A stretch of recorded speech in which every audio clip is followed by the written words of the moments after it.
We're quite a bit above consensus, forecasting 7.1% growth. So I think near term what is happening is inflation has come down surprisingly well. I think surprised many people in how much it's come down. And that in itself, in terms of easing the cost of living pressures, has been a huge benefit. You've got, I think, government capex that's doing very well. And you've got growing expectations the RBI could be cutting rates this year. We're expecting 100 basis points. So that's all positive. But more medium term, the thing that's really encouraging me is just looking at investment as a share of GDP in India. It's starting to go up. And this happened before the global financial crisis, which halted everything. Yeah. But if it keeps going up, I mean, for an emerging market economy, if you can get your investment GDP ratio up towards that 40% mark, that is hugely beneficial in terms of creating capacity, keeping inflation down, crowding in private investment, and that lifts potential growth. Yeah. And so I think... It also helps with job creation. It does so many positive things, and you've got this, the government... let's see, but if we have a continuation of government, I think that's going to be a positive for government capex.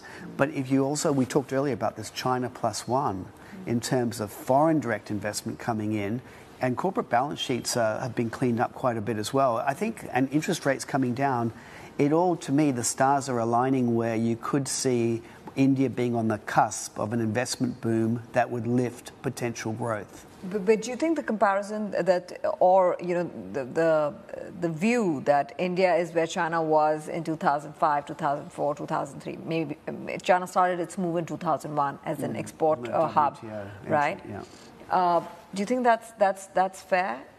And people are now focusing on how exports as a percentage of GDP is likely to pick up. Do you see that happening? I think a lot of things have changed compared to nearly a quarter of a century ago. I think one is the world's got a lot more protectionism. The whole supply chain that Asia benefited a lot from is kind of deglobalization is happening a bit. But also there's a move more towards services, and with all the new technology and robotics, kind of cheap manufacturing labour is not what it used to be, I think, for exporting and getting EM economies to that next level. It's harder now.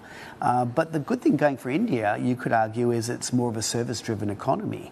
And this idea of becoming a big powerhouse in exporting of services could be actually the thing that actually takes it to the next level.